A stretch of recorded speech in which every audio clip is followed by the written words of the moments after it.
Hey folks, Roland Martin here, broadcasting live from Chicago, site of the Blueprint Summit, a conference for black men. It is Friday, October 18th, 2019. And of course, we'll talk more about the Blueprint Men Summit later today. But first off, we want to talk about, of course, a number of stories in the news. Remember the case out of Washington, D.C., where the black man was attacked by Metro Police? He's here to talk about what he's gone through and what he plans to do about that police assault. Senate Republicans voted yesterday to advance Justin Walker, a 37-year-old Trump judicial nominee, who is, folks, he earned a not qualified rating from the American Bar Association. I'm going to tell you exactly why this is a part of the Republican Party's focus to pack the federal bench with young right-wing ideologues. Also, jazz saxophonist Kirk Whalum will join us to talk about his new album. Plus, Michael Jordan opens a healthcare clinic for the underinsured. And Robert Smith received the prestigious Carnegie Medal of Philanthropy. All of that and more. It's time to bring the funk. I'm Roland Martin Unfiltered from Chicago. Let's go. Okay.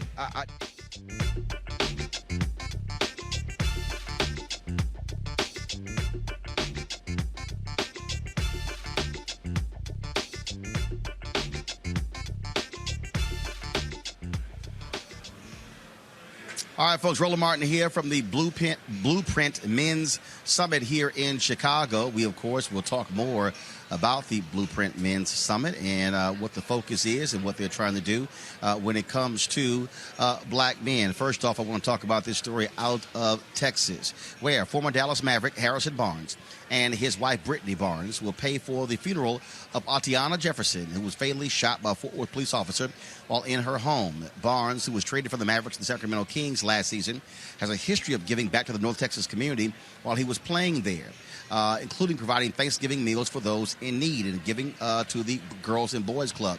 But it's just not Harrison as well, folks. And that is another NBA player is also going to be contributing to that. Now, Barnes and his wife, they're going to be giving the lion's share of the money to pay for her funeral. And one of the quotes that the Barnes said is that they said when the family is going through such a difficult story such as this, they should not have to be worried about paying for the funeral expenses of their loved one. Of course, Jefferson was a 28-year-old black woman shot and killed by the now former Fort Worth police officer while she was playing video games with her nephew. Also, Malik Jefferson of the Philadelphia Eagles.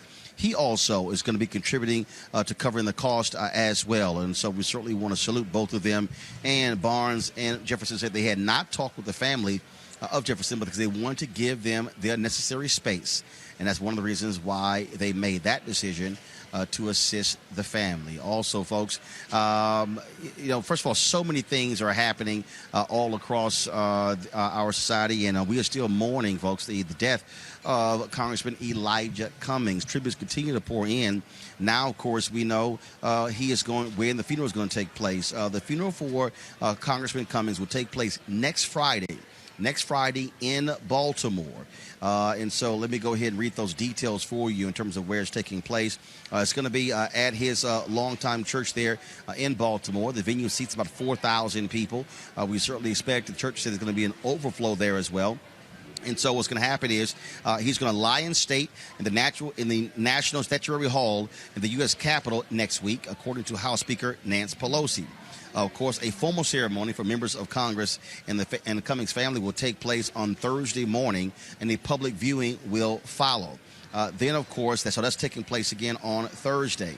Then on Friday will actually be the funeral. Now, the viewing for Cummings will take place on Friday at 8 a.m. At 8 a.m. At the church in Baltimore. I'm going to pull it up for you in just 1 second. And then, of course, the funeral will follow at 10 a.m. And so he worshiped at New Psalmist Baptist Church. That's exactly where the funeral is going to take place. And so, again, 8 a.m. on Friday will be the viewing for Congressman Cummings at the church in Baltimore. And beginning at 10 a.m. will be the funeral for Congressman Cummings. And so Thursday, taking place at the U.S. Capitol, a ceremony on Thursday, and then, of course, on Friday, be the funeral for Congressman Cummings. And so, again, we will any more details that take place. Also, the family has asked folks not to provide flowers. They do want any contributions to go to the Elijah Cummings Youth Program. And so, again, in lieu of any flowers, the Cummings family is asking that all proceeds go to the Elijah Cummings Youth Program.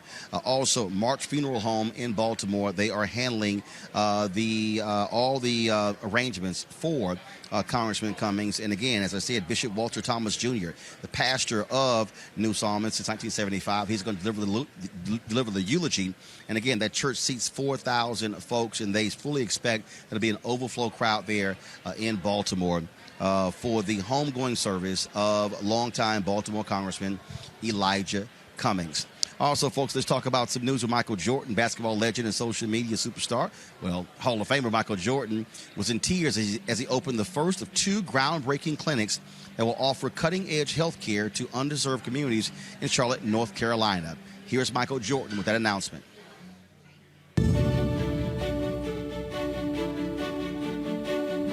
You see my name, but yet you see a lot of people behind me. Especially for my mom, about caring for other people, being a part of a community that matters. You take Michael Jordan, you take Dr. Hoban, you take Carl Amato, the CEO of our organization, and you put those people together with a commitment of making a difference in the community, and what you get is this beautiful facility that you see behind us.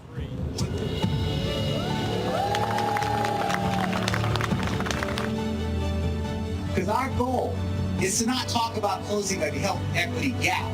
It's talking about eliminating a health equity gap. I can only do this with gratitude that I can't ever repay what you actually given to me, but this is a start.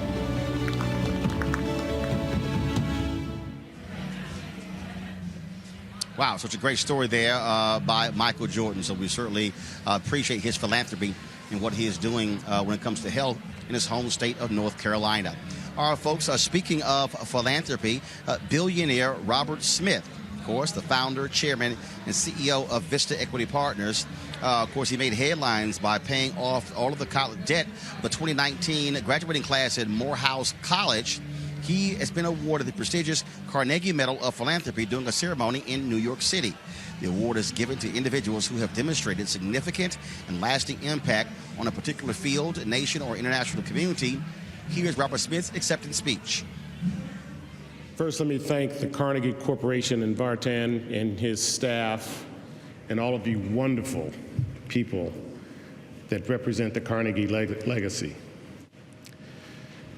I grew up in Denver, Colorado, son of school teachers. And I saw my parents exhibit a form of philanthropy every day. My mother wrote a check every month for $25 to the United Negro College Fund for over 50 years. And I saw my father bring his organizational capacity to the local YMCA so that the kids in my neighborhood could enjoy the outdoors. And he led the North City Park Civic Association so that we could participate in this great fabric that is America as voters. I'm the first generation in my family to have all my rights in America.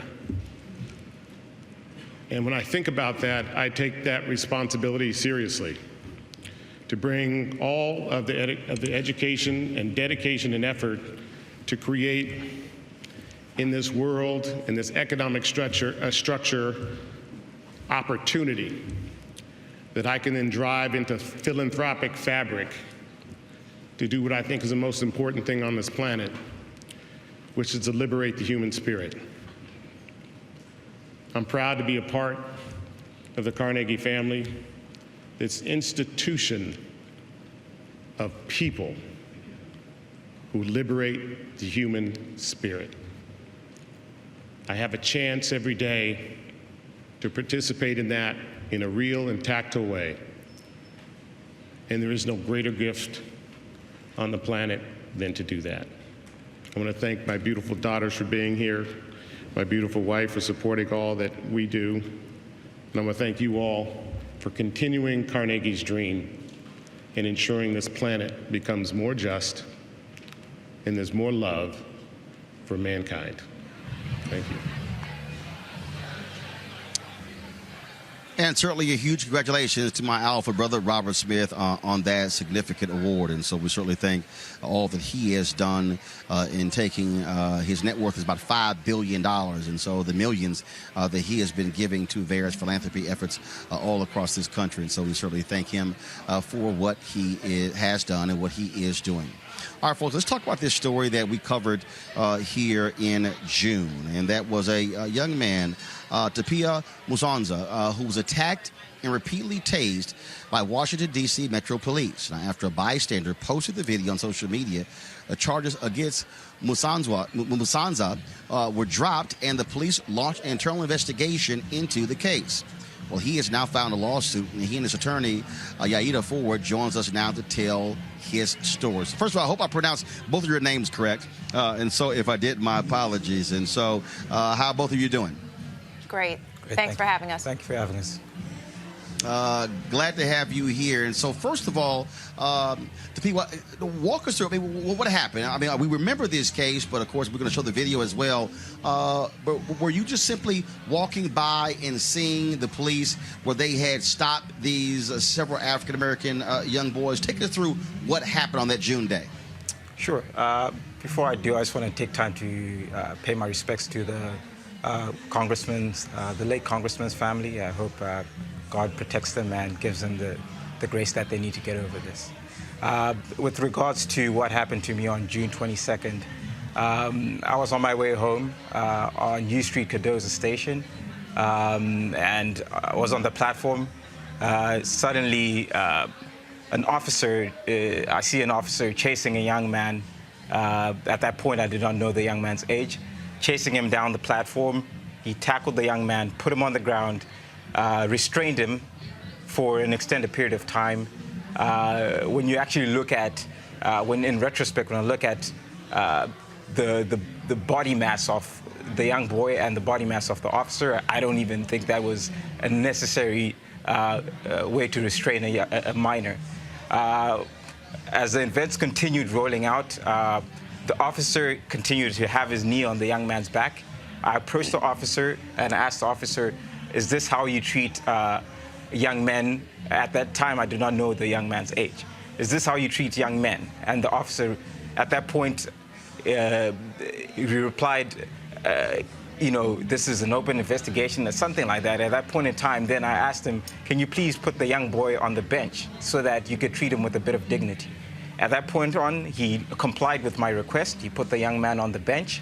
I proceeded to ask the officer to ask the young man his age because I wanted to make sure that, one, that young man was conscious enough and I think wise enough to understand the ramifications of what actually is happening in that moment and how it will affect him going forward in life.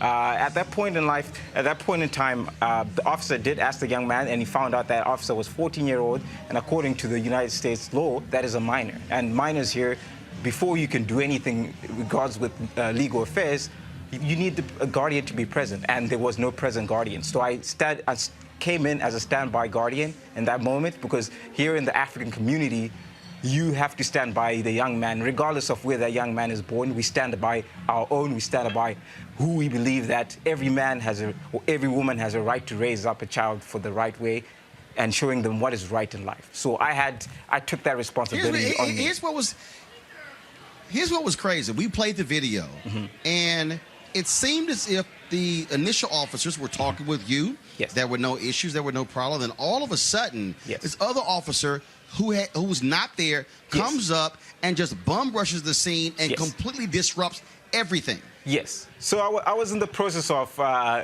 de-escalating the situation because, you know, I'm a peace-loving person. I believe in nonviolence. So I was in the process of engaging the officer so that he could de-escalate the situation. Then that third officer came in without the context or the prior knowledge. He wasn't even the first responder, so he didn't have I wouldn't say, I don't know about jurisdiction, but he just didn't have the enough information to act on. At that point in time, I asked the officer, you know, why am I being pushed? He continued to respond, this is an open investigation. He pushed me again. There was someone behind me. There was no way I was actually going to move, even if I had the option to. And I continued to let him know this is open space. Like, I'm a metro rider. I've put in money into the metro system, so just by rights alone, I'm entitled to be in that position at that point in time. Then that officer continued to push me. He pulled out his taser. Before I could even respond, he tasers me.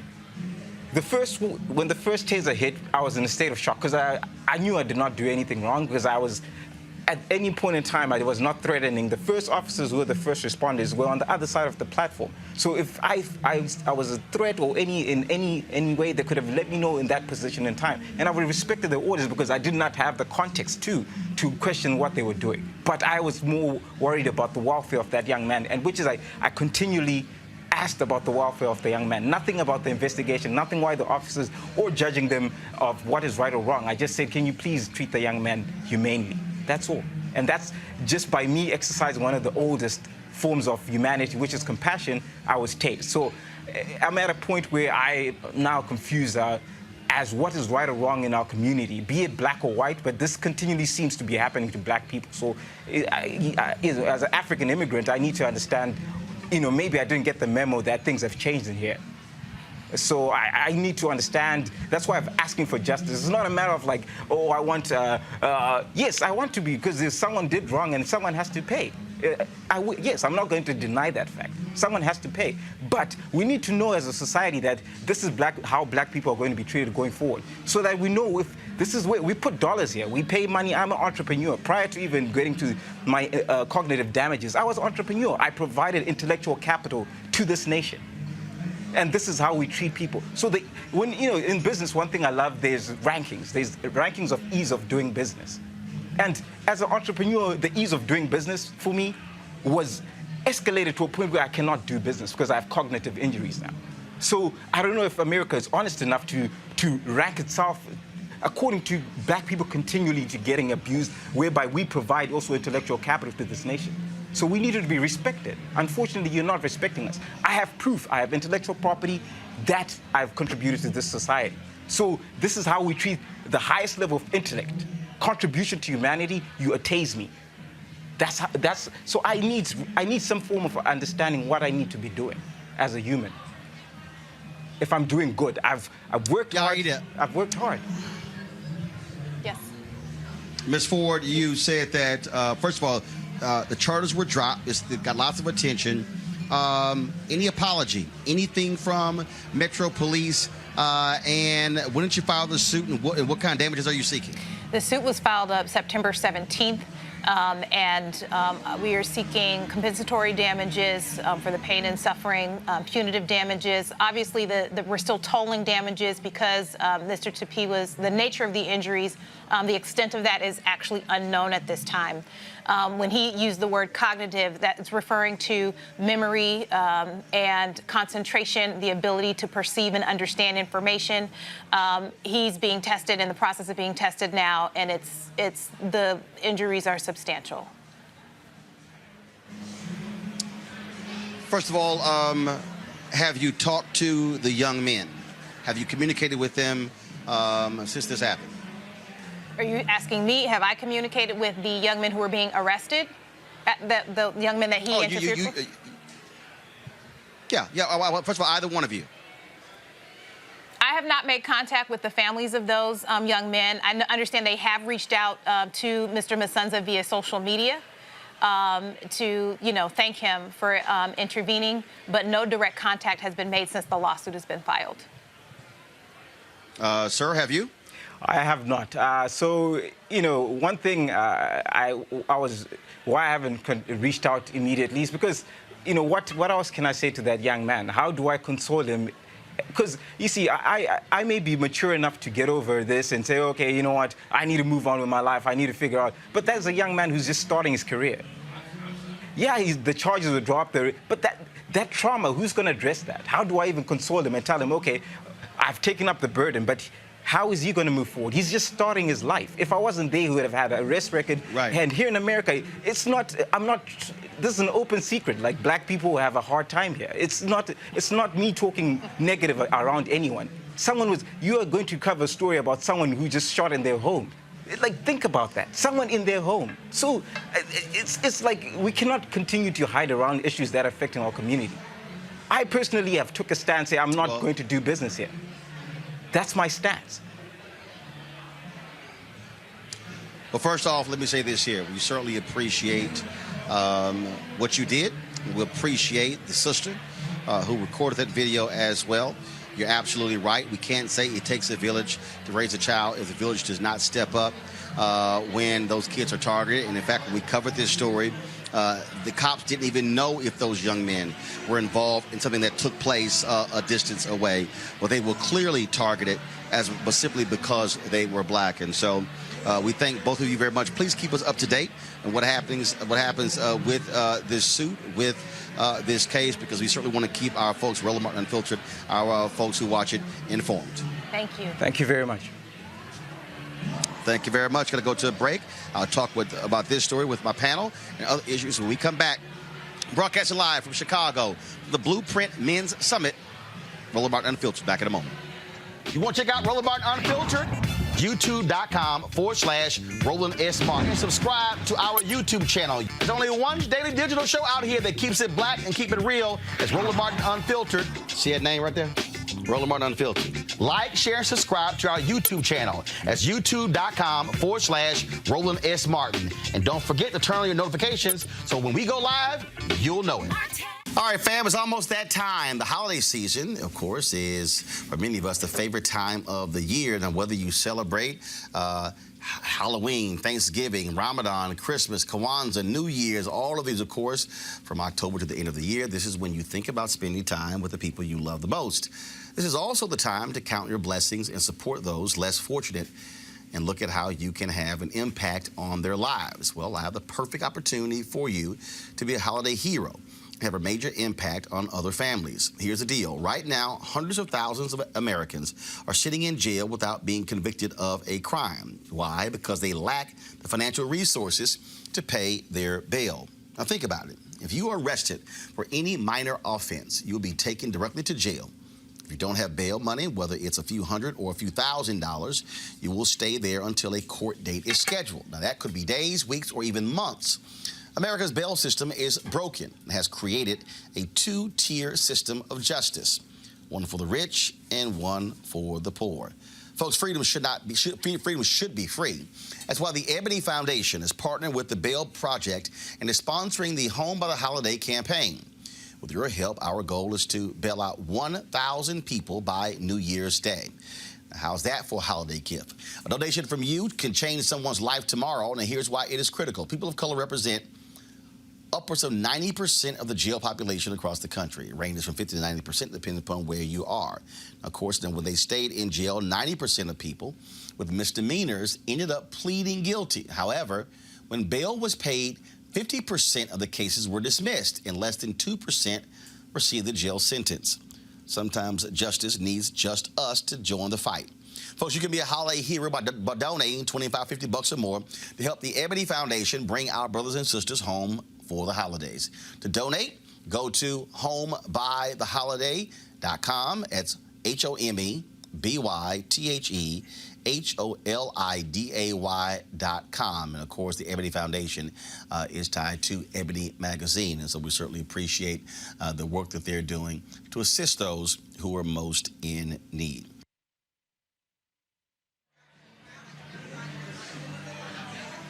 All right, folks, welcome back to Chicago, the Blueprint Men's Summit. This is where I'm broadcasting from. I now want to, first off, bring in our panel right here, Dr. Niambe Carter, Howard University, Department of Political Science, Joanna LeBlanc, a National Security and Foreign Affairs legal analyst, Michael Brown, former vice chair, DNC Finance Committee. Folks, to hear that brother, I mean, I remember the story, but to hear him talk about why he stepped in was just amazing. And I think, and when you hear his concern and compassion for these young black men, that was simply admirable.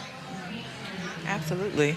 I mean, I think we hope that anybody would extend that measure of humanity to any person, young or old. I mean, I certainly am thankful that he was there that day to intervene, because God knows what would have happened to those children had he not, because he was an adult and who could take control of the situation in ways that young people sometimes do not feel empowered to do. And certainly those officers were not there for anybody to sort of interfere with what they were trying to do that day.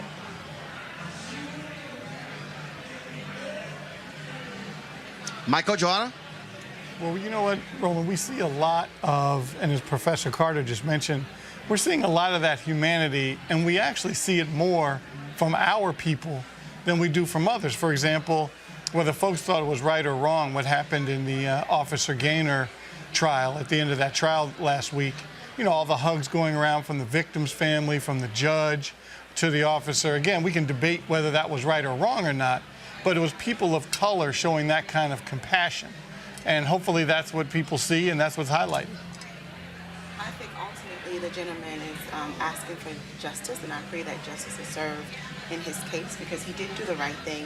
And we would hope that if any of our children were put sounds like, hold on, Johanna, 1 second. I think we're having issues with your microphone, because I'm not really hearing her clearly. So if y'all can check Johanna's microphone, and then we'll actually restart. So please do that, because again, she's sounding real hollow. I don't think we fully had her. So if it's fixed, Johanna, go ahead. We would hope that all this gentleman is asking for is justice, and I'm hoping that justice will be served. And I think every parent or everybody in this world will hope that if their child were put in similar situation, someone would step in and be compassionate and ensure that the rule of law is applied. And even just that, and again, I pray that justice is served for him and many other black men in America. Well, again, I mean, certainly it's a story that we're going to be following, and I'm just glad to see this brother step up and come to the aid of those young brothers. Now, folks, let me break something down. Y'all have been hearing me talk over and over and over again about Republicans trying to take over the federal judiciary. Let me be as clear, as unambiguous as possible. Any dumbass out there who says, oh, my vote means nothing, all the people are the same, you are nuts. Let me explain to you what Republicans are trying to do and why you cannot sit your ass at home. The Senate Judiciary Committee on yesterday voted along party lines to confirm the nominee of Justin Walker, a man who earned a not qualified rating from the American Bar Association, to become the next federal judge. Again, every Republican on the committee voted to advance Walker. Every Democrat said no. Who is Walker? He is a 37-year-old associate law professor at the University of Louisville who has worked as a speechwriter for Donald Rumsfeld, of course, previous Secretary of Defense. In addition, he clerked for former Supreme Court Justice Anthony Kennedy and current Supreme Court Justice Brett Kavanaugh. Here's why this is an abomination. He has never tried a case, criminal or civil. He's never even been co-counsel in a case. Here is Foster actually trying to explain his qualifications to the Senate Judiciary Committee.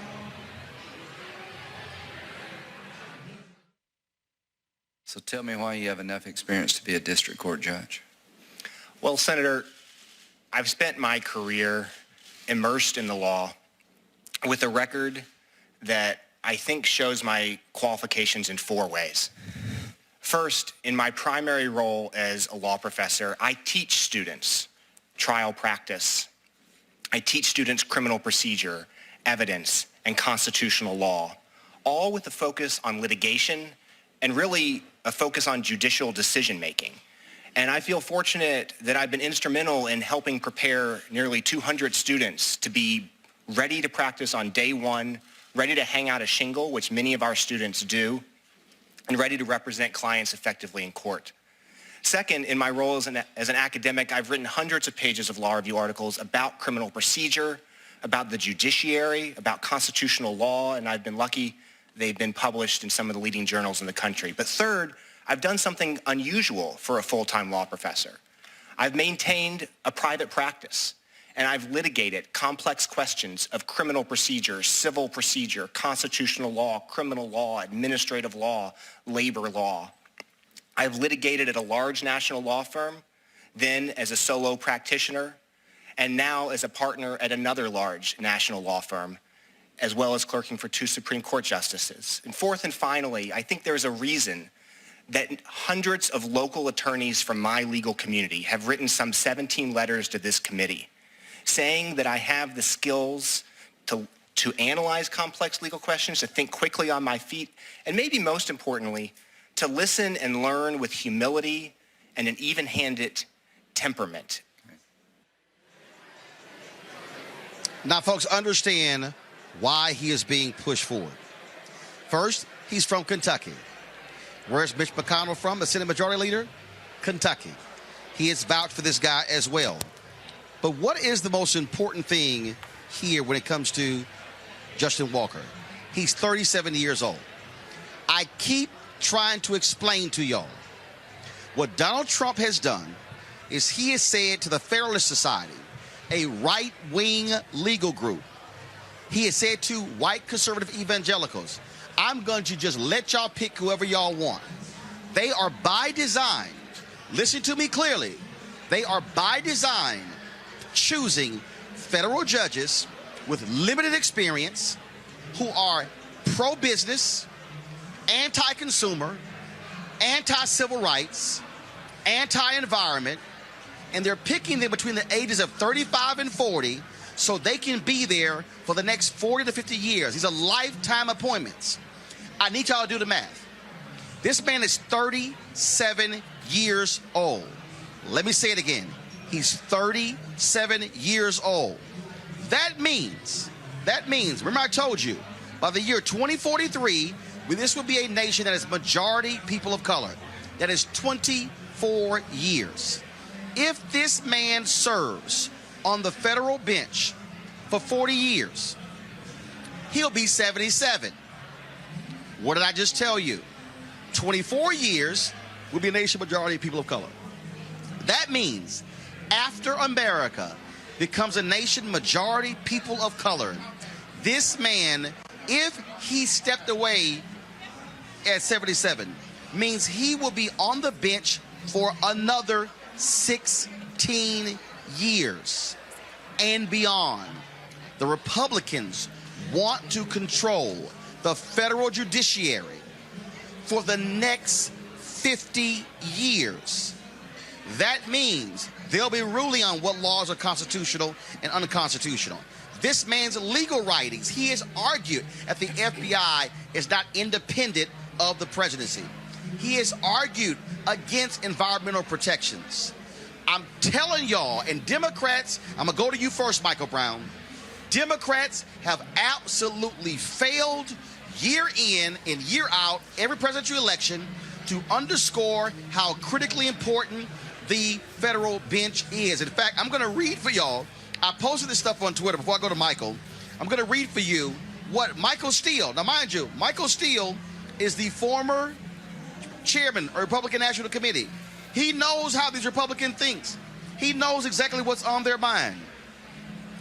This is what he tweeted. So how does someone become a federal judge who's never tried a case? Y'all need to listen to Roland S. Martin. Dems are supposed to be so woke, but you're sure damn sleeping on this. Michael, Republicans make the courts a main voting reason. Democrats don't, and that is a huge mistake. Absolute fact. And by the way, your tweet, I retweeted when I saw that. But, you know, as you've talked about, obviously, and you and I have talked about the same thing over and over again, elections have consequences. But moreover, we have to go back, and many of us did everything we could that had any kind of relationship with Senator Reid when he was majority leader and begged him, do not take away that filibuster, because At some point, it will come back and haunt us. And that's what's happening right now. You don't need 60 votes. Then it almost forced you to have bipartisan support for a particular justice. But now, all you need is 51. But remember, initially, the filibuster was taken away because, first of all, remember the nuclear option. Yep. Then initially, what McConnell has done, he's taken a whole different level. Not only does he not care about that, he doesn't care about the blue slip, which means that if a senator puts in a blue slip, that puts a hole in the nomination. In the history of the Supreme Court, only three federal judges have been confirmed when both states' senators submitted a blue slip. All three have taken place under Trump. They've ignored the blue slip policy. It's gone. They've run roughshod over the bench, and they're going to continue to do it. Absolutely. You know, the unfortunate... Dr. Carter, Dr. Carter, I know the people who are watching, and they probably saying, Roland, why are you so bothered by this? Because I need people to understand, when you file a lawsuit, when you file a federal discrimination suit, when you file an education lawsuit, when you file a voter suppression lawsuit, when you file any kind of federal lawsuit, if they get their way, you're going to have, if Donald Trump wins re-election, first of all, he's going to appoint probably by the end of this term more than 200 judges. If Donald Trump gets 4 more years, he likely will have the ability to appoint upwards of 500 federal judges. That is an unbelievable number. Excuse me, Dr. Carter. That's also assuming, Roland, that the Senate stays the way it is. Obviously, if the Senate flips. Right. But I mean, I think this is the point that you've been sort of beating this drum for a really long time, is that people are playing the long game here. Republicans recognize that their share of the population is shrinking. They're not popular for most of this country, but they understand if they can control this nation's institutions, then they can have a reach that is far more consequential than this election or the next election. This will be Donald Trump's legacy. He's already had his crack at the Supreme Court and these other federal courts, and he's likely to get another Supreme Court justice if he wins another term, because Ruth Bader Ginsburg is hanging on, but she can't stay forever. I mean, and I think this is also a moment for us to think about what these Republicans have done. They don't actually care about norms, about consequence, about their own reputation. They let Merrick Garland hang around for 293 days. In fact, the Senate refused to do its job and hold a confirmation process for Merrick Garland. These people have made it clear they don't care about qualifications. They don't care about the American Bar Association and its ratings of any of their nominees. They want to control this country because they recognize the demographics are against them. But if they can control the institutions, then it really doesn't matter how this country changes racially or otherwise. And that's the game that they're playing. And Democrats need to get on board and start thinking the same way that these Republicans do, because they are playing a long strategy and Democrats are playing checkers. Johanna, I mean, I'm telling you, it is baffling to me when people don't understand this. Yeah, we talk about the long game. 50 years is real. That's half a century. You know, there are some jobs in life that I do believe that you can learn while you're working, right? But there are those that, such as becoming a federal judge, a lifetime appointment. You need experience, and teaching law students how to practice law does not qualify you to be a federal judge. And as you noted, Roland Martin, our institutions have real issues. Like, we have real problems when it comes to our criminal justice system, our environmental laws and such. So to have someone on the bench who just does not have the experience is very problematic. And also, I want the public to be mindful that we will be paying Mr. Walker over $200,000 per year of taxpayers' dollars for him to perform a duty that I don't think he's qualified for. And it's very problematic. And this is why people have to pay attention. Jahan, this thing is so much deeper. That they appointed a woman who had, and again, has nothing to do with her being a woman. She's a white woman. She had graduated. She had graduated, Dr. Carter. Michael, she had graduated just 11 years earlier from law school. Mm-hmm. She was 35 years old. You cannot tell me this woman somehow is so brilliant that she has earned a federal appointment at 35. But again, like you said, these people are thinking about the youth, right? They're saying, I can have this person in play for 50 plus years, right? And that's what they're thinking about. They don't care about experience. They don't care about your ability to wade through the sort of sticky situations. As Johanna rightly points out, I don't think that reading about politicians and talking about politics makes me a politician, right? There's something fundamentally different about what I do as a study of political science and being a politician. The same thing with the law. But they don't care about that. They are ideologically driven, and they are motivated by this desire to hold on to an America that does not exist, that most Americans don't even want. Look, real simple. If you, Michael, if you want to teach the law, go right ahead. But being a federal judge for life is a hell of a lot different, yes. And I'm sorry. I think you need to at least step foot in the damn courtroom. And, you know, Senator Graham, obviously they have meetings and they brief. Clearly, the guy knew what questions were coming, clearly. But those are the only questions he could even sound competent on, hence why Senator Graham asked him those. And he answered them the way he's been briefed to answer them. So, as Dr. Carter mentioned, as Ms. LeBlanc mentioned, their strategy is clear. It's in your face. They're not pretending. Mm-hmm. Though, and you and I have talked about this before, Roland, I still claim, even though Trump has said, look, sorry, 45, you know I don't like to say his name. Even though 45 said, hey, look, Federal Society, you pick these judges. There's still something to be said that Vice President Pence would pick the same judges. So why do they still like this guy being president? They would still get the same results. Easy. Same kind of stuff. No. Actually, you know what? Here's why. I'm telling you right now. Unless they believe what he says. And another thing we have to look at. I think here's the deal. I'm being straight up. Mike Pence, former member of Congress, former governor.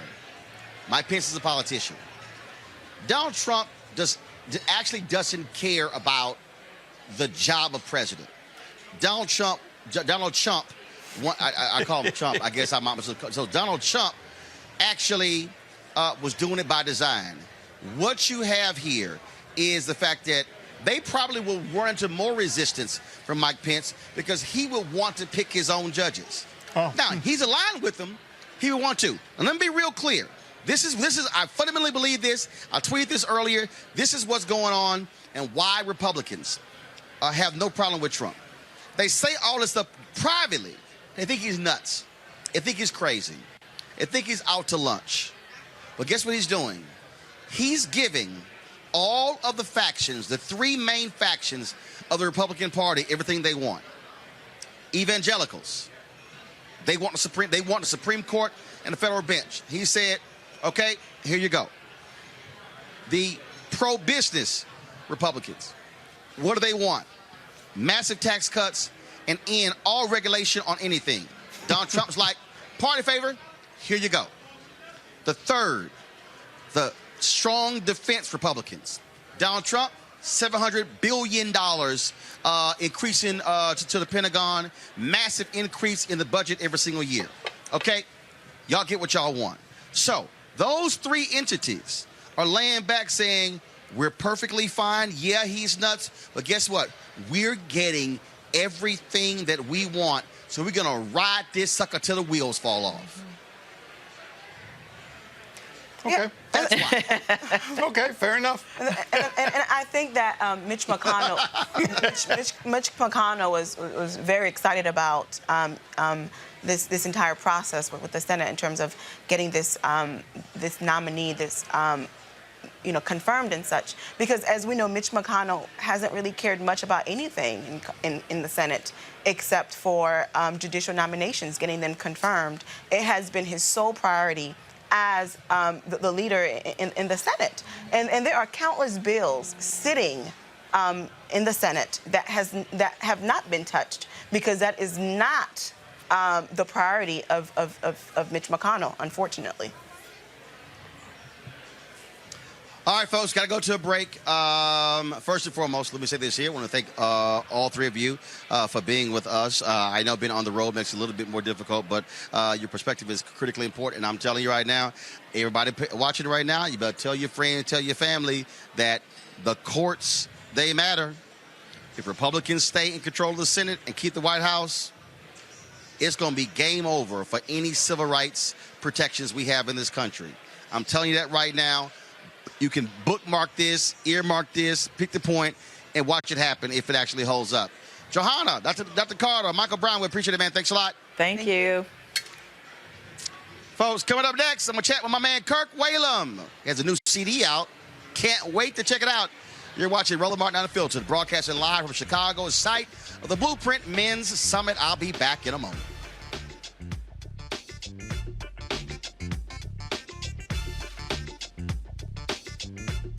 You want to support Roland Martin Unfiltered? Be sure to join our Bring the Funk fan club. Every dollar that you give to us supports our daily digital show. There's only one daily digital show out here that keeps it black and keep it real as Roland Martin Unfiltered. Support the Roland Martin Unfiltered daily digital show by going to RolandMartinUnfiltered.com. Our goal is to get 20,000 of our fans contributing $50 each for the whole year. You can make this possible. RolandMartinUnfiltered.com.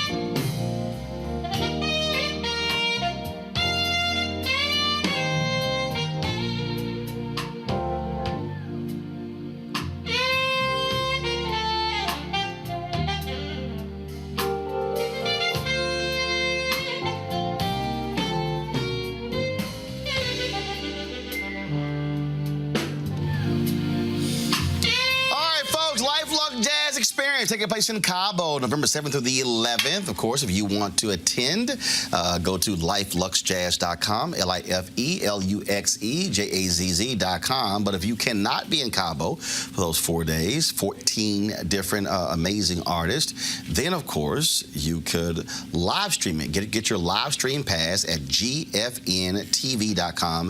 That's GFNTV.com. As I said, amazing artists, Gerald Albright, Alice Bouillon, Kirk Whalum, Donna McClurkin, Shalia, Roy Ayers. Man, it's going to be an unbelievable 3-day extravaganza. And so look forward to you participating. And again, get your live streaming pass to cover those 3 days, all 14 concerts. You'll be able to watch right here on your phone, on your iPad, computer.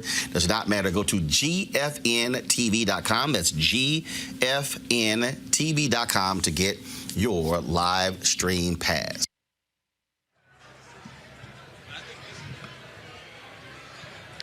All right, folks, Roland Martin here, broadcasting live for the Blueprint Men's Summit here in Chicago. Right now, of course, you just saw, we talked about Life Luxe Jazz. Don't forget to go to GFNTV.com to get that live streaming pass. And one of the folks who are going to be there is my favorite artist, jazz saxophonist from Memphis, Kirk Whalum. And he actually has a new album out. Kirk, what's up, my brother?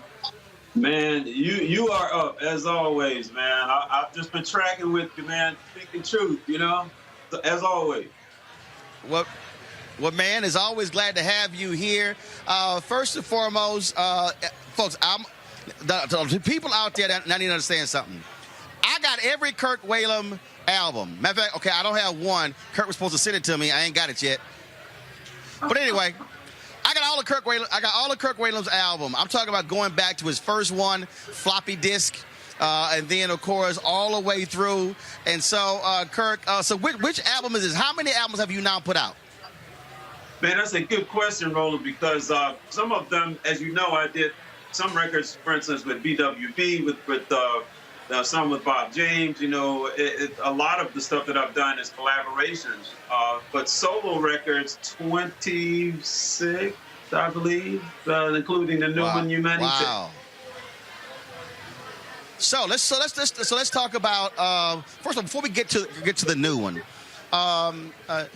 take folks through just that process in terms of you putting an album together? Because there's certain themes, certain focuses. I remember when you did In This Life, it was this bluegrass, gospel, jazz, all the different things. And then you had other albums like Colors, and then you different ones. And so as you're putting together your next album project, I mean, what are you thinking? How are you processing it? How does it come together?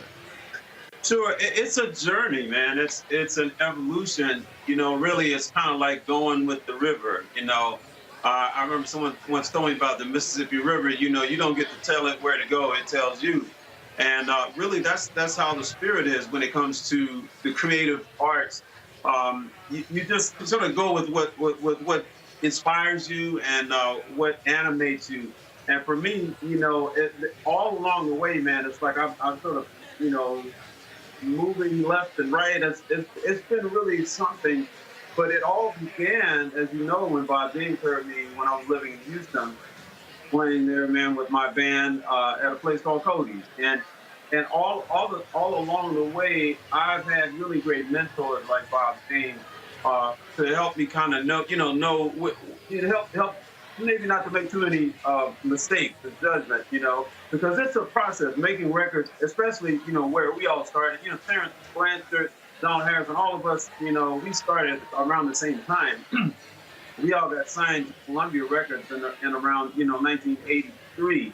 And so, man, in that time, you had to really know the process, the recording process, production, and all of that. Now it's a little different because of the technology, right? But I'm grateful that I got in at that time. When it comes to, first of all, folks who may not realize, you talk about those collaborations. I mean, you played with some amazing people. I've heard your music so long, I actually know your sound, so I can listen to a song and I'm like, that's Kirk. And so, for folks who don't know, tell them some of the biggest hits that you played on with some of the biggest stars. Sure. Well, I played on a lot of Luther Vandross records. He once told me, he said, I don't like saxophone, but I like you because you play like a singer.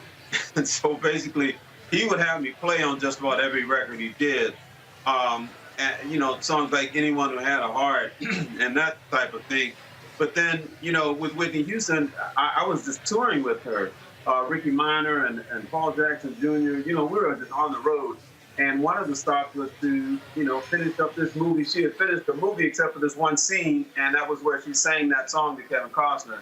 And so there we were. She insisted on doing it live to the film, and that her band, us, had to be live as she sang. And so I Will Always Love You. Now I can say, because of her insisting, that saxophone solo I played on that song is the sax solo that's been heard by more people than any other saxophone solo. You can imagine when I found that little factoid out, I kind of got freaked out, man, because I'm thinking Cannonball Adderley, you know, John Coltrane, you know, Grover. I mean, me, you know, it was pretty scary thought. The saxophone is obviously a much different instrument, so how many different saxes do you play? Because you've got, first of all, how many different saxes are there? So you got soprano sax, right? You got tenor sax, alto sax, baritone sax. Am I missing anything? Well, you're not, except that at the extremities, there are some saxophones that they've stopped making now. There's a tiny one called a sopranino, and it's just, to me, it's like a waste of time. It's just too tiny, and it's a little annoying. And then there's a huge one that's bigger than the baritone. Is a bass saxophone. Once again, it's impractical. I mean, you need to roll the thing along, you know, on its own cart. But, you know, soprano, alto, and tenor, this is the tenor, those are the main three. And it's like a choir. Like people, you know, think of the voices in the choir: soprano, alto, tenor, and baritone. There you go. All right, so let's talk about the new album. What's the focus? What does it feel like? What does it sound like? What is it? Yeah, I could talk a long time about that, so you have to cut me off. It's called Humanité, and my French speakers there in your city and all over the world know that Humanité in French means humanity. And it was my pleasure to do 14 collaborations with emerging artists from 8 countries, some established artists as well, like the #1 artist in South Africa, Sahara, the #1 artist in Indonesia and in Southeast Asia, Afghan. I go on and on. Marcus Miller, Keiko Matsui. But, this record is really, it was my 60th birthday present to myself, and that was last year. To go around the world, man, places that I've been and I've engaged with these young artists. Many of them have my age. They call me Uncle Kirk, UNKIRK. I'm Kirk, that's my nickname on this record, because I'm collaborating with these young people in their space. And we made a project that really will remind you, Roland. Last time I saw you was here in Memphis for the 50th anniversary of the assassination of Martin King. And he always talked about the beloved community. And that's what Humanité is all about. It's about all of the various colors, the diversity of the world. At the end of the day, we're all alike. We all have the same needs in the sense of needing to be affirmed, needing to, to be accepted unconditionally. And God accepts us. We're created in God's image, and God accepts us as we are. And then, the relationship that we have with him is about us being more and more like him, right? But, man, this record is about collaborating with all these great artists. Man, I had more fun. I ate more food in Kenya and Japan and South Africa. And you know the deal. And France, it was crazy. So I see, titles, Move On Up, Everybody Ought to Be Free, Don't Get Me Wrong, Wake Up Everybody, Wildflower, Get Your Wings Up, Now I Know, SJL, Koga Rocho, Blow For You, Kwetu, Peace, We Shall Overcome You, From the East to the West. So, that certainly definitely speaks to the world traveling you did with those titles. Oh, absolutely, man. Korogocho, for example, is a slum in Nairobi.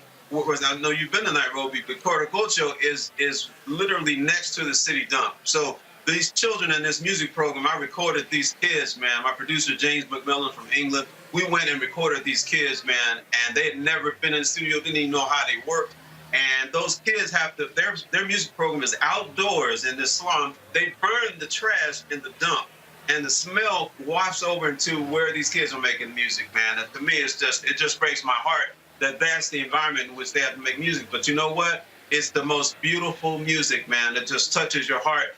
And those kids were so happy to be a part of this. And that story is told over and over again on Humanité. Like these collaborations with the far-flung corners of the world where, you feel the culture, the pulse of the culture in the music. Something like Kwetu, and same thing in Nairobi, artist Aaron Rimbui, a great jazz pianist from Kenya. I mean, then we go to Indonesia, or I was about to tell you what, Nigeria. We recorded with a Nigerian artist who lives in Paris. As you know, I used to live in Paris. I speak French. So she and I recorded in Paris. Her name is Asha.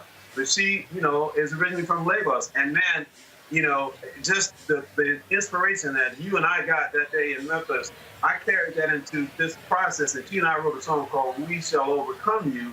And it was for the Parkland, Florida kids, man, talking to the NRA. Like, you know what? We are going to overcome you. And we're not going to be like you, These are the things I was able to weave into this Humanité project.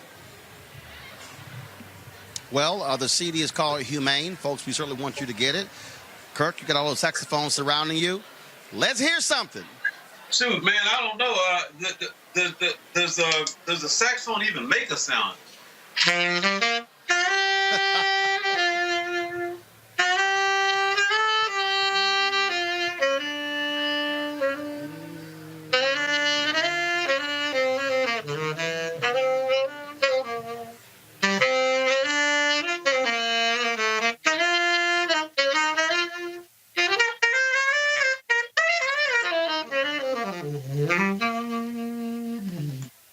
My brother.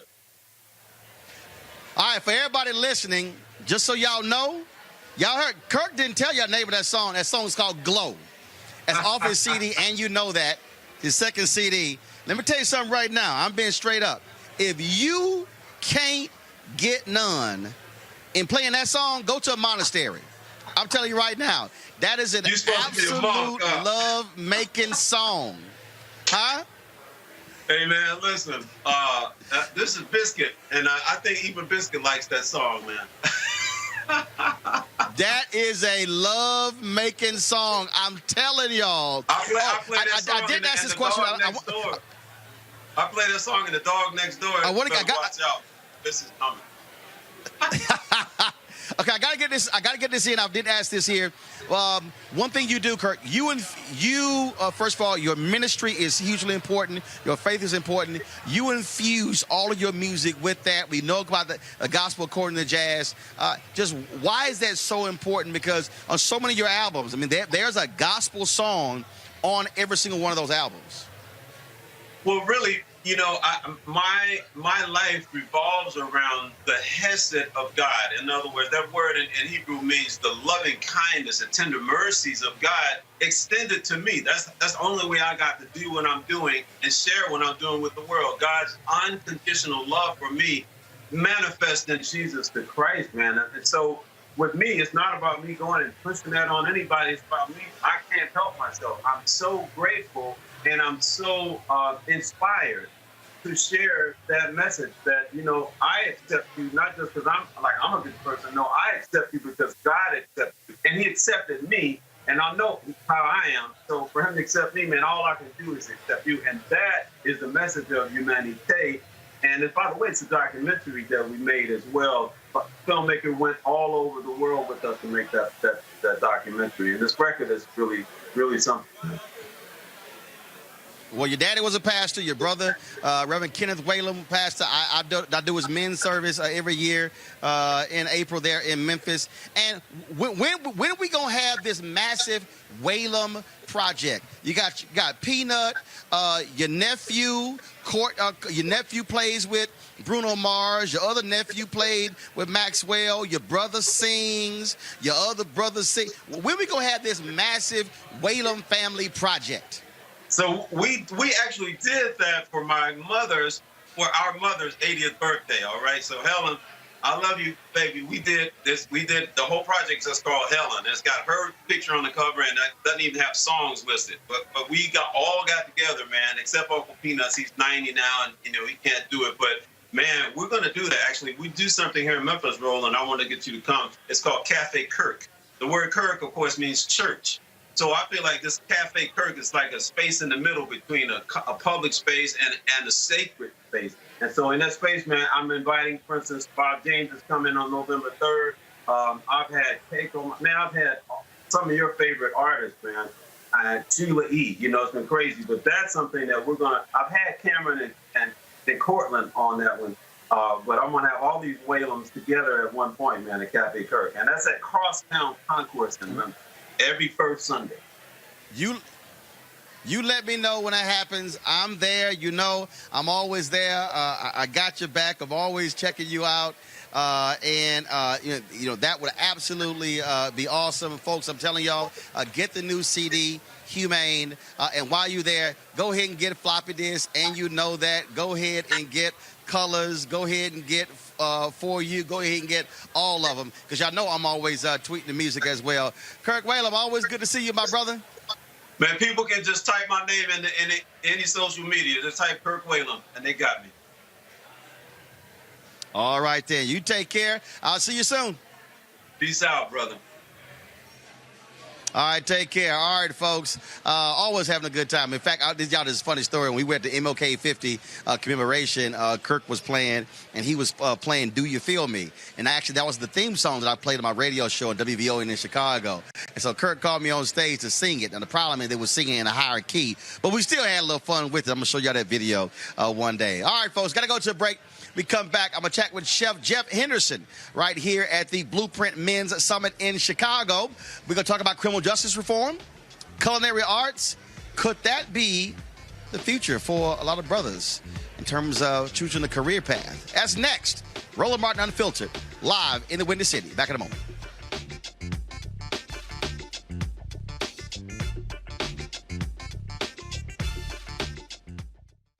/Roland S. Martin. And subscribe to our YouTube channel. There's only one daily digital show out here that keeps it black and keep it real. It's Roland Martin Unfiltered. See that name right there?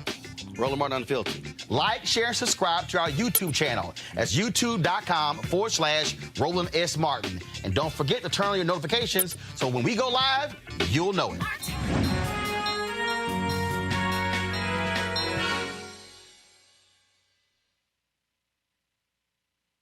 AFSCME members don't just hand over our voice on the job and our seats at the table. 5 justices don't get to decide our future, and no one can steal our freedom unless we let them. When the Janus decision went against us, we became energized, not demoralized. The billionaires and their political allies targeted AFSCME members with dishonest propaganda campaigns.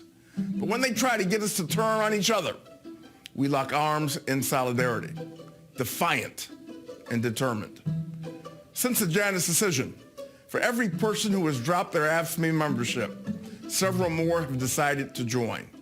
Adversity brings out the best in us. The more ferociously they come after us, the more fearless we become. In the face of the ruthless attacks against our union, we show the same courage, loyalty, and resilience we demonstrate every day in serving our communities.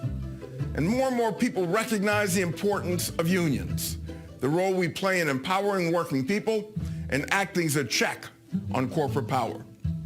Unions are enjoying the strongest popular support in years.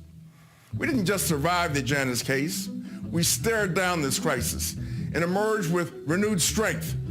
We're alive and kicking, wind at our back, ready to go on offense, with heightened levels of activism, more inspired and emboldened than ever. We are AFSCME strong.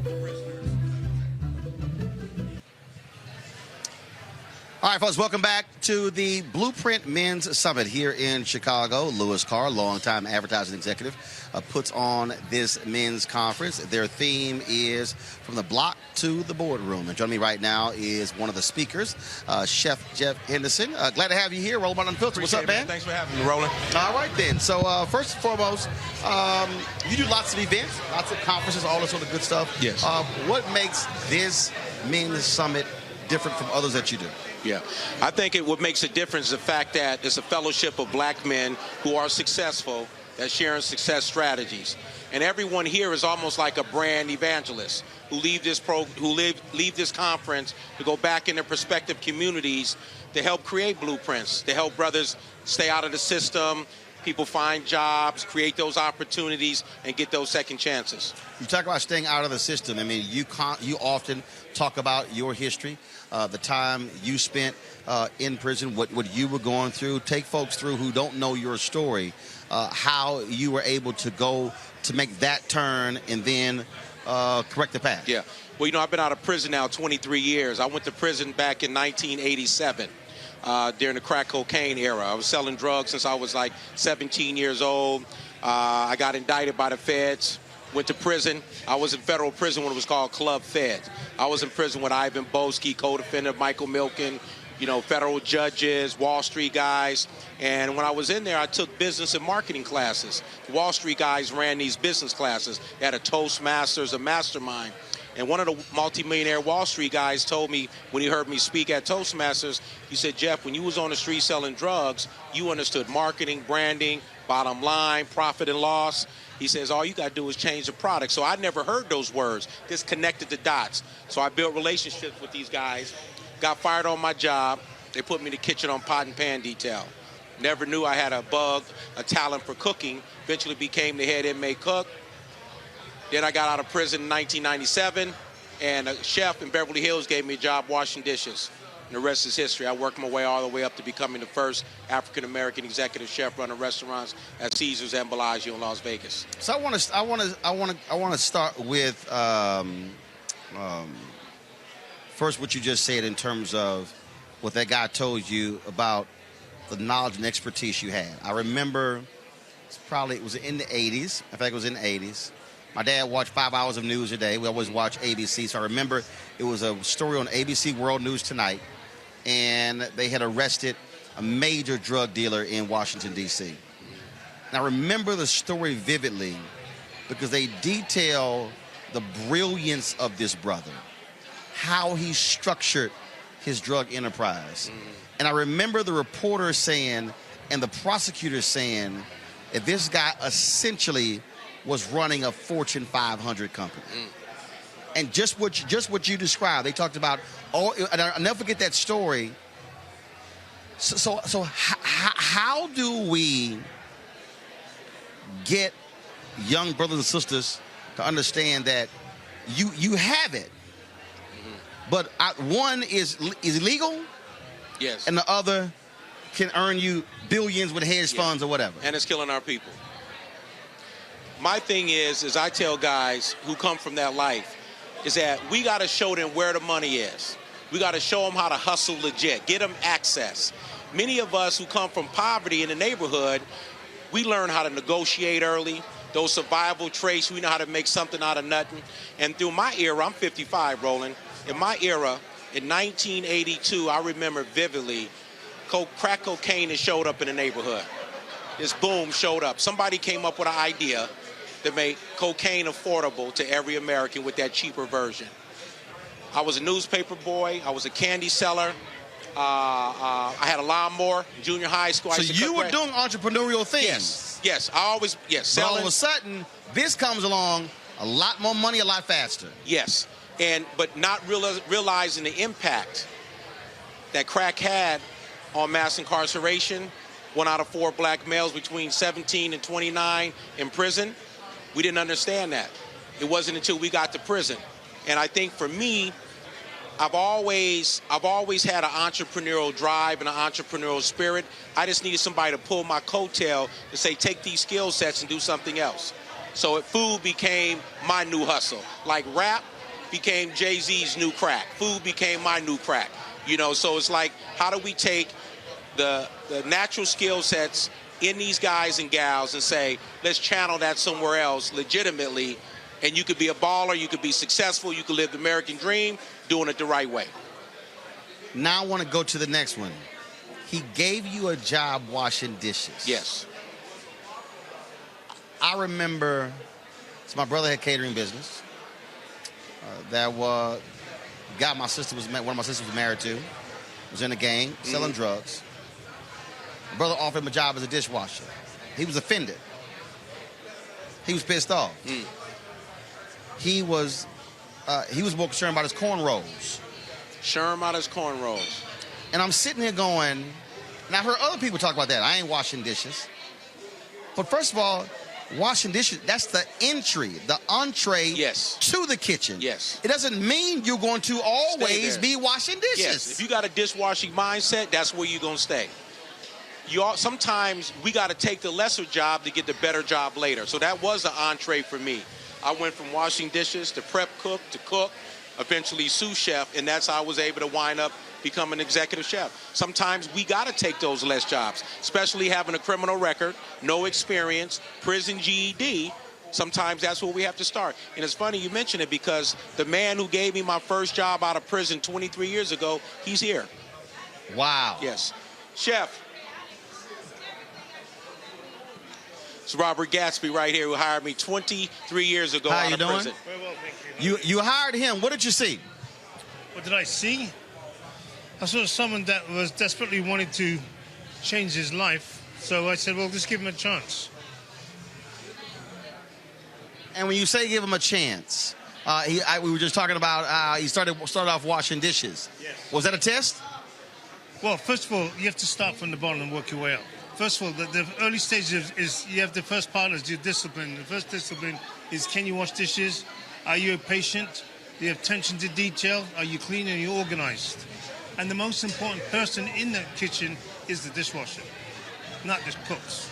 Without this equipment, your knives, forks, spoons, the china, the tabletop presentation, if you don't have them, you don't have anything.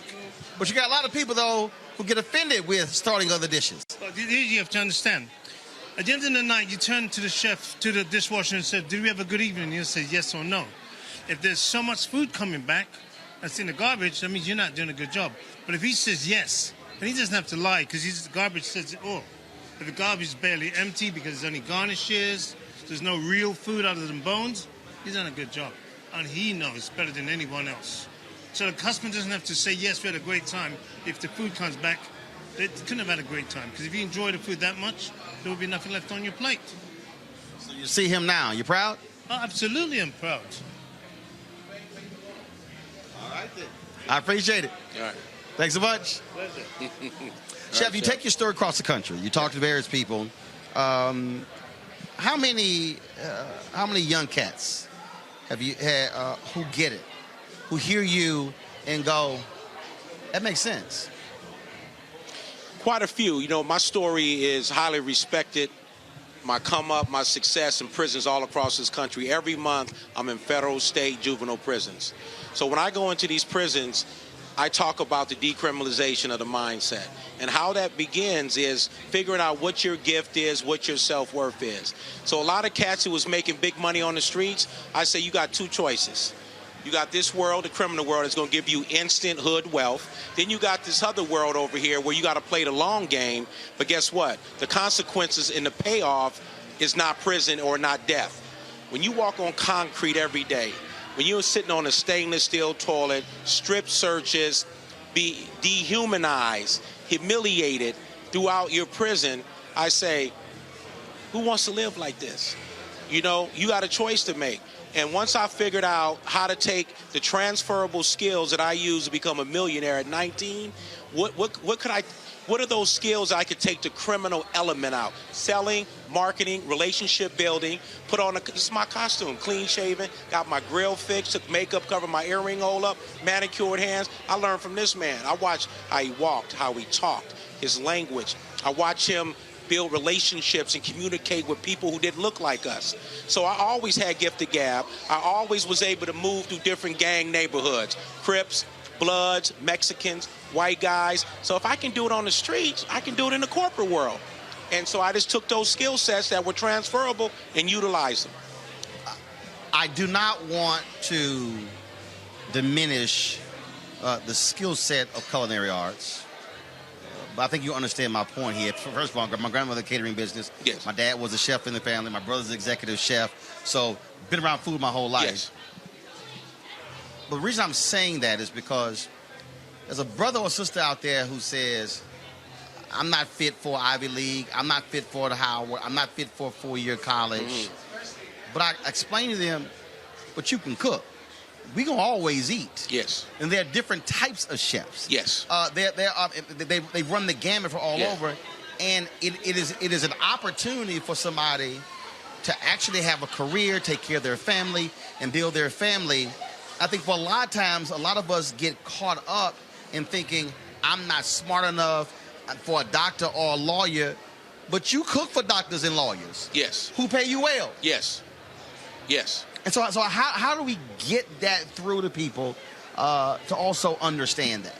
Well, I think that if you have the gift of cooking, and like you said, there's different elements of culinary arts. You got high-end, low-end, hospital cooking, institutional cooking. You got catering. It's food. So, it's food. Well, I tell everybody, it's food everywhere. Yes. And it's one of the... somebody got to cook it. Exactly. And it ain't going to come from China. Yeah, and no artificial intelligence is going to cook the food because it can't taste it. If you want some ribs, it's not going to be shipped from Thailand. Somebody got to be on that grill. Exactly. So the food industry is one of the few industries that door is wide open for returning citizens. And the reason why is you usually come in through the back door, you go home through the back door. You don't even see the customer. You have no access to credit cards. It's tough grind work. So this is why this industry is big, and it was wide open for me.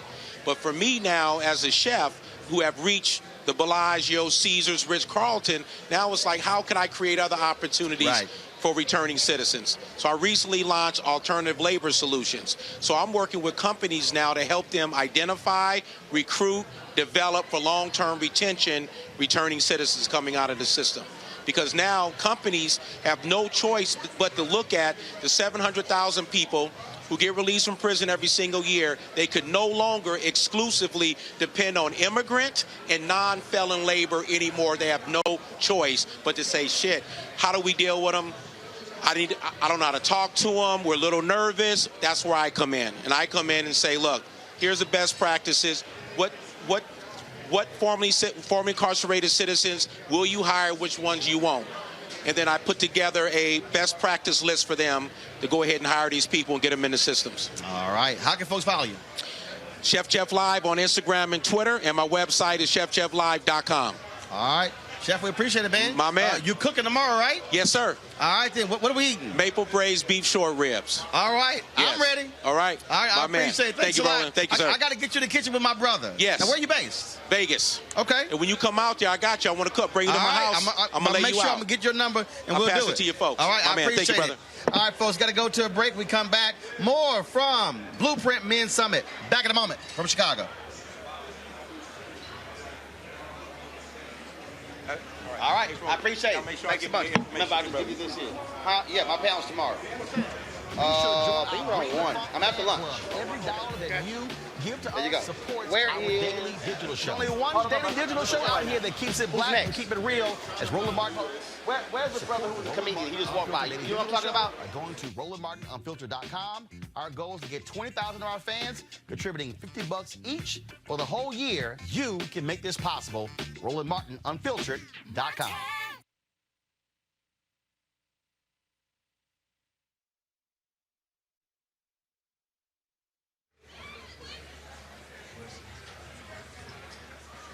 Play Maxine next. All right, y'all. So you came back to me here. So Maxine Waters, we were at the Spirit Democracy Awards, and of course we live streamed that. And so she had some nice things to say about Roland Martin Unfiltered. I want to go ahead and play that for you.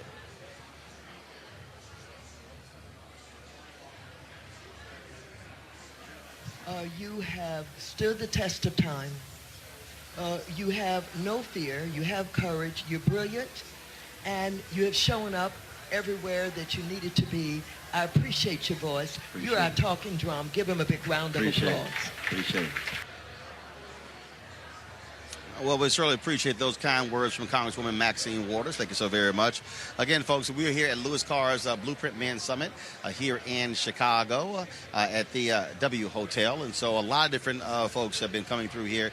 Earlier today, New York Knicks, former New York Knicks star Allen Houston presented about his mentor program. Will Packer, my alpha brother, of course, Uber Hollywood producer, television producer as well.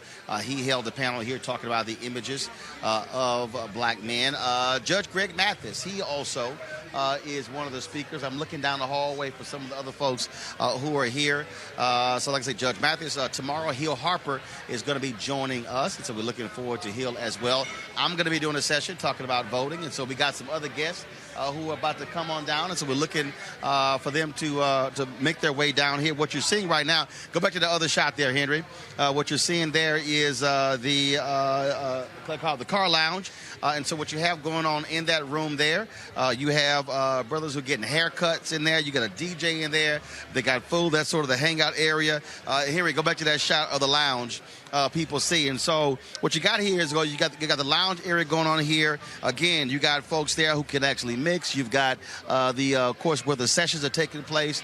Some 400 folks have registered, 400 brothers. And there's all brothers here. You see, they got the basketball hoop in there. There's also a golf putty green is in the lounge as well. Some 400 brothers are here for this summit. And then what you also have going on, 100 young boys are going to be here tomorrow. They're going to be here tomorrow. And so, first of all, Louis Carr, of course, who has put this on. We're waiting for him to make his way down here. His session, I believe, is almost ending. And so there are so many different people who are here. Again, and I'll tell you what was great. I mean, y'all saw me talk at the Alpha Convention when I was in Las Vegas. More than 1,000 black men who were there. When you hear people say, in terms of where all the brothers are, trust me, you got brothers who are doing some great things. And so there are brothers who are doing great things all across this country. And it was important for us to show you this so you can actually see for yourself. I mean, that's what was critically important. I think all too often, what happens is we hear these stories about black men not doing this, black men not doing that, but the reality is you have some brothers who are doing some amazing things. Sessions on health, sessions on wellness, sessions on motivation. And so it really has been solid. We came today, even though my session is tomorrow. We got some interviews that we'll be doing. Also, there's a young brother. I'm going to be interviewing him tomorrow. He is a coder. He is a coder. This brother here is about 14, 15 years old. And so we'll be sitting down chatting with him as well. And also tomorrow, Orlando Pace, Joe Dumars, former, first of all, Hall of Famer, former exec with the Detroit Pistons. He's going to be here. Orlando Pace, like I said, also Richard Dent, another Hall of Famer. They're going to be talking about sports and activism. And so just an amazing lineup of folks covering 2 days here in Chicago. And so in just a moment, we'll be chatting with more of the folks here. So I'm waiting for them to make their way down here to have a conversation with us. Also, one of the things that we want to reiterate to all of you, earlier in the show, we talked about Congressman Elijah Cummings. He's going to be lying in state in the National Statuary Hall next week, next Thursday, all day on Thursday. Then on Friday, there'll be a public viewing for him, 8 a.m., at New Psalmers at his church in Baltimore. The funeral will take place at 10 p.m. So those of you who missed that earlier, the funeral arrangements for Congressman Cummings, they have been released. And so we certainly will be covering that story next week as well. And so as we wait for our next guest, Henry, let me know in terms of who's coming down and when they're coming down. I want to be able to chat with them. It was great talking with Chef Jeff Henderson, talking about, of course, what he is doing on the culinary art side. Again, Henry's going to take another shot in the room there, of course, where the brothers are in the lounge there. What you'll also see, you'll see some of the folks who are bringing food on by as they are like all kinds of things that happen. So this is the welcome and reception sort of time that's taking place as we speak. Also, Dougie Fresh is here, and he is on his way. And so certainly looking forward to chatting with him. He'll be providing entertainment for the brothers here. And so, Dougie, can't wait till he get on down here. As y'all know, I am, and trust me, y'all might think I'm lying. Dougie Fresh is going to confirm it for you. I am Dougie Fresh's official hype man. Okay, if y'all think I'm joking, y'all about to learn something when he comes down here for our conversation, because trust me, I have gotten the party started on many occasions, gotten them hyped for my man Dougie. Now look, I ain't getting on the microphone and doing the beatbox, but I'm telling you right now, I will get the party started. And so here we go. And so right now joining us, of course, is the founder of the Blueprint Men's Summit, Louis Carr. He's making his way over here. And so we'll chat with Louis in just a second. And so step on in. Y'all see we got the velvet rope here. It's sort of like a club. Everybody can't get in here. And so that's why we got the velvet rope. And so, you know what's real funny? I'm telling y'all, this is just a true story. We do this all the time. Black people do not care if you are in a live broadcast. Black folks we'll be sitting here, I'll be interviewing somebody, and they will walk up, want a selfie. They'll be yelling, Roland, tapping you on the shoulder. And I got to remind them, y'all, I'm actually working. And so it always happens. And so it's crazy when I got to tell, like one brother, we were sitting here live, he walked in, Roland, how you doing? I was kind of like, bro, we on the air right now. So then he had to step back. And so, but it's all good. It's always good to show some love, get the love from our family here. All right, joining us right now is Louis Carr, man behind this conference. What's up, Doc? Thank you. How's it going? Got to grab the microphone, Louis? So y'all can tell Louis on the sales side of media. So he ain't using this side. Got to grab the mic. Look, Roland, there's so much going on behind me, and I'm doing so much right now. That don't even see it don't even affect me. I know. Like I hear it. They right there. When we were planning this setup, I said, does Roland know how many people are going to be passing him? Unfazed. Unfazed. You're a true professional. We've done it with thousands. They don't know things. That's right. They could be standing right there calling my name. They don't even exist. I just appreciate you being here. Looking forward to tomorrow. Thank you so much. Your presence, your energy has made already an impact on the Blueprint Men's Summit. I appreciate it. First of all, how many years is this? This is year 3. Year 3. Why did you start it? I started it When I did my book tour, after every stop, Roland, there were men waiting in the halls, waiting outside for me, who wanted to ask me questions that they didn't want to ask in an open room. So whether it was, how you been married for 3 decades, how did you do that? Or how do you travel 250 nights a year? So I wanted to provide a safe environment where men could come and really be vulnerable from time to time and ask questions that they might not want to ask in the public. Also, I think, and I've talked about this a whole lot as well, women, but especially black women, they meet. Yes. They go to conferences, and they have real conferences. And they have missions. And they're on a mission. It's not games. It's not all about having fun. Because I'll be honest with you, that one of my, and I got no issues with the lounge, but one of my issues when I see lots of men's events, it's more games than it is business. And I say to brothers, if you go home the same way you left home, it's going to be some pissed off folk who sent you there. Well, I want to congratulate these brothers today. They were in sessions at 9 o'clock, and we just got out at 6:20. And I cut out a lot of breaks I had scheduled for them because I wanted them to be A students. And they really showed up, and I'm very, very proud of their commitment to the information and to the things they were getting from the stage today. So I'm very proud of them. And the reason I think that's important because, again, we have to experience, first of all, we have to have a place where we can go to and get fed, yes, and learn, and, yes, ask those questions. That's also a place that's for us, by us. Yes. So very, very excited about that. I mean, we had a lot of brothers today that came to the stage. Will Packer, as you know, was here, and he did a tremendous job on really creating an opportunity for brothers to find their own blueprint. Joe Holder from GQ magazine was here talking about nutrition and fitness.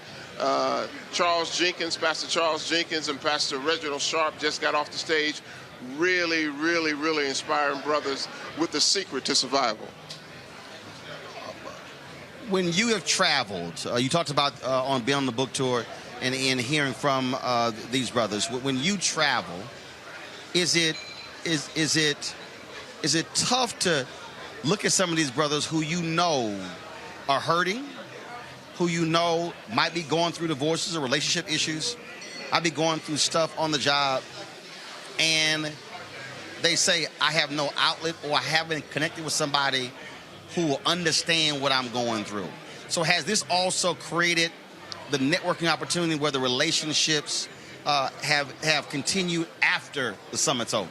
Absolutely. One of the things, the primary summit mission is to provide knowledge, solutions, and relationships, not with just people on the stage, but people in the audience. Because there's so many people in the audience that can give insight and give instructions to so many different things. So this is not just about the people on the stage, but it's also not just about the men who are here. We want them to take this information back to their families and their communities with a spirit of vision and growth so that we all can get better. I want to talk a little business. You've been in sales for how long? I have been in sales for about 38 years. I've been at BET for 33 years. So I was in the car today, and don't ask me why it popped into my head. And I was just in the car, and I went, what happened to the Madison Avenue project? I was reading some story. As I'm reading, and I pull up on Google, whatever. And the reason I bring that up is because I have been trying to sound the alarm that those of us in black media are facing a perilous future. What used to be multicultural is now mainstream. Mm-hmm. You see black ad agencies withering on the vine because the larger agencies are basically taking all of the dollars. And unfortunately, in so many of those agencies, there's still a very few folks who look like us. Mm-hmm. And so what happened to the Madison Avenue project? Art, do you believe that we are getting our fair share? And what needs to happen? Because where we're going, 2043 will be a nation majority people of color. And my fear is that we will be frozen out of the dollars. We will have demographic numbers, but be frozen out and not be able to control our own narrative, our destiny? Well, one of the things that I've consistently done, and I think has given me this long tension of is reinvent.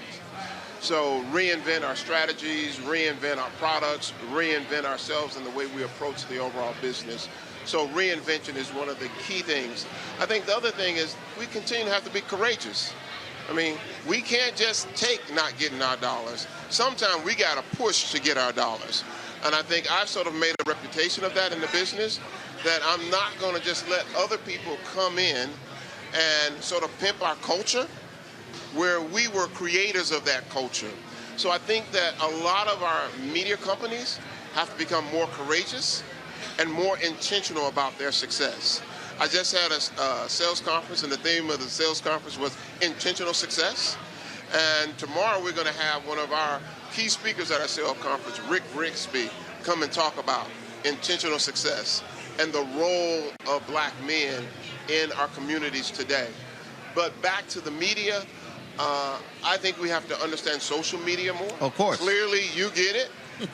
We dominate social media. We dominate linear. We dominate digital. Let's not act like we don't. Right. Let's let people know, and let's be forceful and intentional about it. One of the things that is a concern of mine is the dearth of news and information.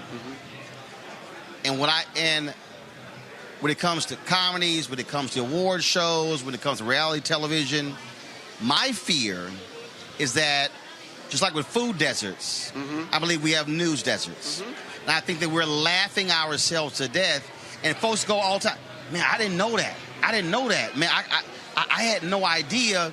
And I've been challenging black media on that front, because if we are not framing it from our perspective, through our prism, then who will? And I just don't, I'm afraid that we're going to be asking somebody else, please, please, can you tell our story? And to me, that's dangerous for a black community. Well, to that point, that's why it was so important for me to have you here. We're going to talk about the upcoming 2020 election tomorrow. And as I told you on the phone, I want you to educate these men on the top concerns that we should know about as we go into the election, as we evaluate candidates, if we talk about issues, as we educate our families and our communities. We've got a year to really be knowledgeable about what's at stake. Not even a year. The primaries start in February. Yeah. We got less than 6 months. So you're going to let us know all of that tomorrow? I'm so excited about it. Well, I'm looking forward to it as well. Glad to be here. It's great for the energy in here. I was just saying, being an alpha, I know you belong to that little junior organization, that little youth group. What's that group? I don't belong to any of them. Oh, you're not a Kappa? No. Oh, somebody told me you were a Kappa. That's good then. Somebody told me you were a Kappa. Well, praise the Lord. See, I'm good then. And that's that GQ speaker you had today. He a little Kappa. Yeah, he hollered out. Good. See, good, because I thought I was going to have to cut you tomorrow. No. I'm good. I got love for everybody. Well, I got love for them too. Well, I like them. Well, Lord, glad to be here. Looking forward to it. But again, I think the energy is great. And again, I think it's important for people, especially other brothers, when you're in this midst, just like when I go to the Alpha Convention, it's just a whole different feeling when you're surrounded by black men. It's black love, it's no drama, and it's all about purpose. I appreciate, and I can't wait till tomorrow. Light them up, baby. Always. Light them up. You know that's going to happen. I appreciate it, Lou. Thanks a bunch. Thank you, Roland. Got to go to a break, y'all. When we come back, more from Blueprint Men's Summit. And so, where Dougie Fresh? He's supposed to be down here. I want to be able to holler at him before we get off the air. You're watching Roland Martin Unfiltered. Back in a moment. Fan Club. Every dollar that you give to us supports our daily digital show. There's only one daily digital show out here that keeps it black and keep it real as Roland Martin Unfiltered. Support the Roland Martin Unfiltered daily digital show by going to RolandMartinUnfiltered.com. Our goal is to get 20,000 of our fans contributing $50 each for the whole year. You can make this possible. RolandMartinUnfiltered.com.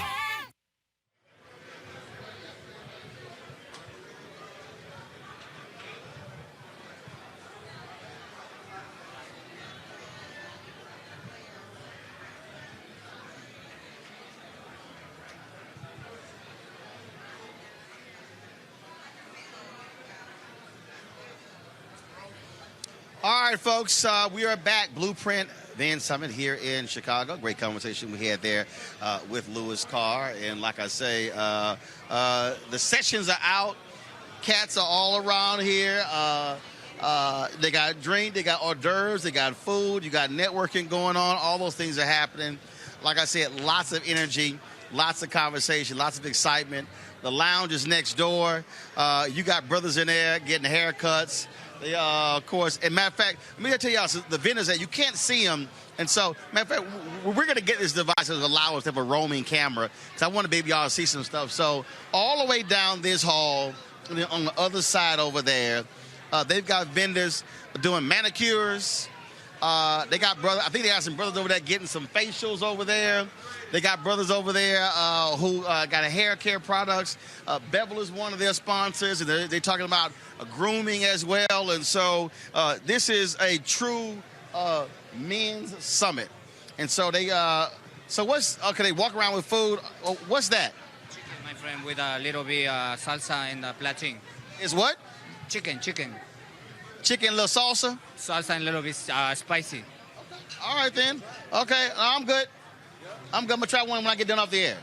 All right, then. So, again, all that happened, of course, sessions, as Louis said, started at 9 o'clock this morning, and so we'll be up again tomorrow at 9 o'clock as well. And so it's going to be quite the busy day here from Chicago. And so looking forward to it. Busy day in the Windy City. Thank God it's not cold or freezing. I'm trying to see. So Anthony went down to see if he can grab Dougie Fresh to make his way down here. If not, we'll end up doing an interview with Dougie Fresh tomorrow. And so it has been, like I said, good time here. Great sessions, great panels. But I do want to speak on something that I told Louis there as well, and that is this here. And this is specifically for black men. We have to be willing to meet and connect with other black men in spaces like this. We have to be willing to have the type of conversations that are affirming, that are empowering, and we can learn from and be educated. I see it all the time. All the things these sisters are doing across the country, where they are meeting and where they are planning and networking. And too many brothers not doing that. And so that's critically important. So that's vital for all of us. So that's why we are here. All right, y'all, joining us right now is somebody who is not unfamiliar at all with the microphone. He is Doug E. Fresh. What's up, my man? My man here, boy, y'all don't know how hard he gets down. Let me just put that out there off the top. I was just saying this. So I was somewhere, and I said, they said, oh, Doug is gonna be here. I said, all right. I said, I'm Doug's hype man. They were like, man, sit down. I said, I'm telling y'all. I said, gotta let them know. And they think I be messing around like, oh man, I said, I'm telling y'all. Babe, look. I sent out an email. I sent out memos, bro. I mean, I'm on the shows. I'm like, look, if Roland come up in here, you know where he coming and you know what we gonna do, right? Yeah. We done had so many shows like that, boy. So check this out. We were at the Hamilton. You were at the Hamilton in D.C. It was CBC. Coca-Cola sponsored this party, and so Henry, who does my production manager. I see him the next day. He's like, dude, man, why you ain't tell me you on stage with Dougie? People were texting me, talking about, man, your boy Roland's out here dancing and hyping the crowd up with Dougie. He's like, what were you doing? And then, what was it? It was Steve Harvey's Neighborhood Awards. Right. Dude, we got there. We got to Atlanta like at 5. He's like, how we laying in Atlanta at 5? And at 7 o'clock, I'm standing on stage shooting your behind, dancing next to Dougie.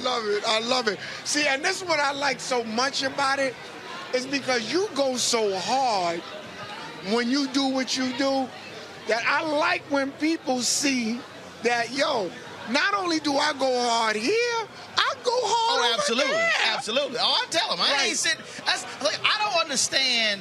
Like, I'm bothered by people who don't dance. It drives me crazy. It's crazy, they stand bro. around. I'm like, I'm sorry. My legs work, my knees work, my hips work. I'm going to use them. Look, and I ain't afraid to sweat. Hey, look. and we put it in. We put it in. I know, look, I'm telling you, every time you come up, man, I'm so happy. I've been enjoying your company. And, you know, we've been friends a long time, so I keep it 100 with you. Bruh, you definitely bring a contribution to the game. When you come up there, I'll be like, okay, now I'm really, now it's kind of like damn near like a thermometer, like, okay, so it's getting hot. Oh, yeah. Roland is up here. So well, it's this getting was hot. at the NAACP. So let me tell you what happened at NAACP in Detroit. The DJ was he was... Right. So I said, what time is Dougie coming out? They said Dougie coming out by 11:15. They were trying to hold me. So I went on stage. I was like, I need you to play this. Right. It was about an hour before Dougie came out. They told me you Dude, did that? I was like, I'm sitting there, I'm like, this room ain't, you know. Ain't that crazy? It ain't. And so I went up there, and so by the time you came out, the room was lit. Yeah, I think you said something to me. Yo, I got this right for you. I said, they prime. They prime. I was like, you can do your thing now. Yo, it's so crazy, man.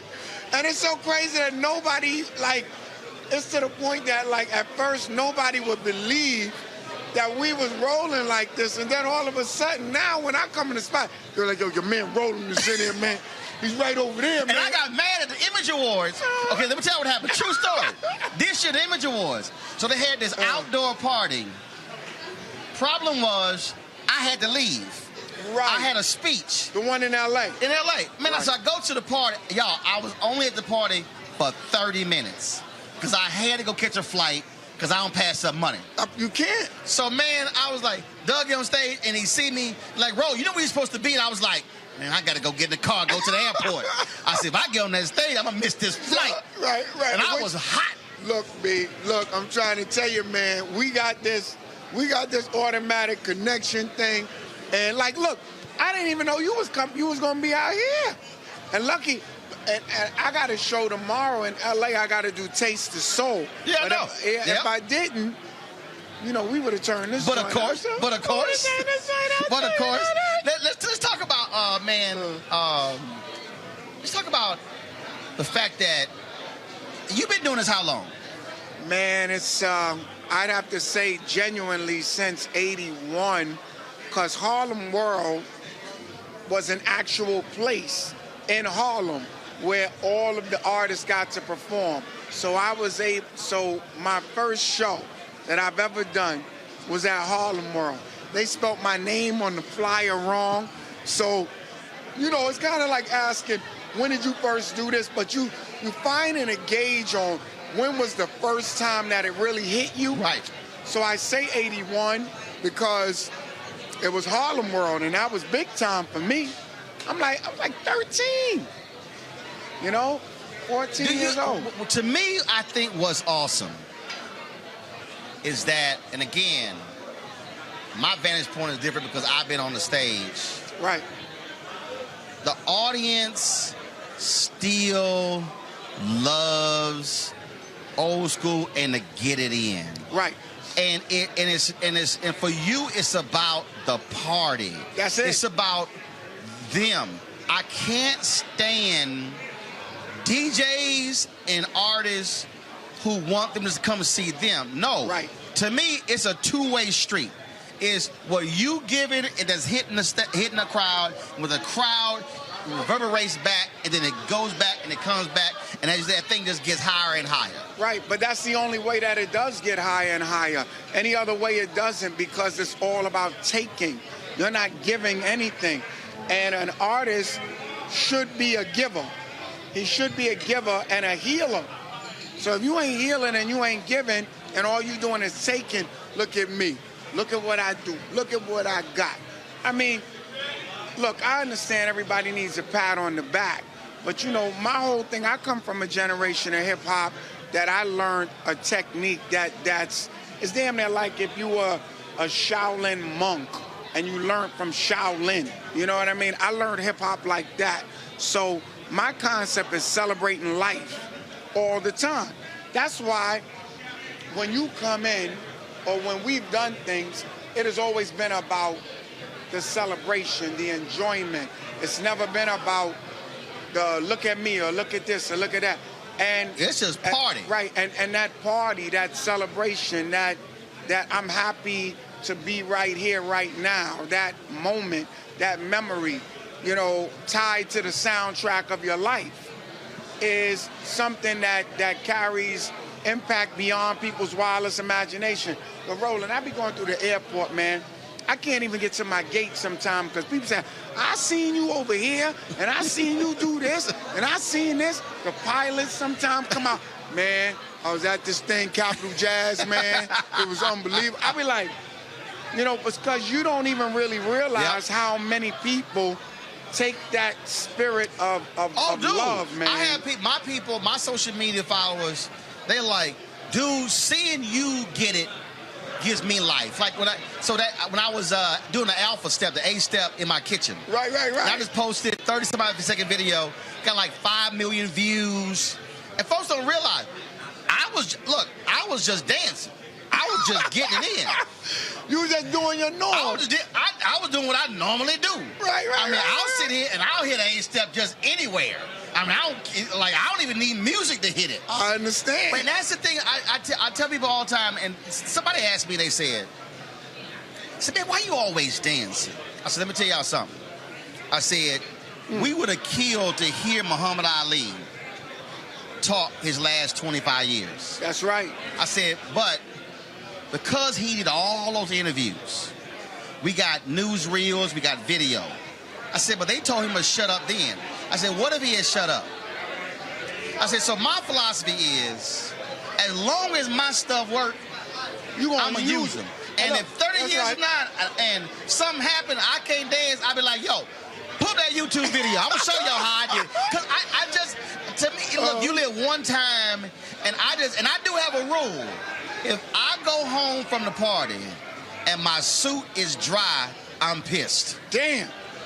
But I got to peel my suit off. We had a hell of a time. I got to peel that suit off. That's how I gauge it. Right. So if I'm like half sweat, I'm like, it's all right. Right. But if I'm drenched. Look, and the other thing is use it or lose it. Use it or lose it.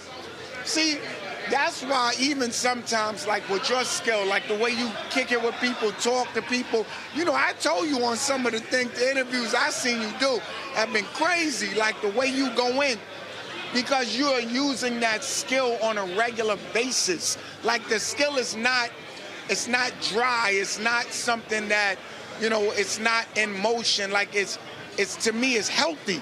So dancing and performing, that's why I do, man. I do these shows, man. I do them. I make money from them. A lot of things I do for charity purposes just because I like to see people celebrate life. And as a return to me, I'm able to survive, take care of family, do the things that I do. But I never did it for the money.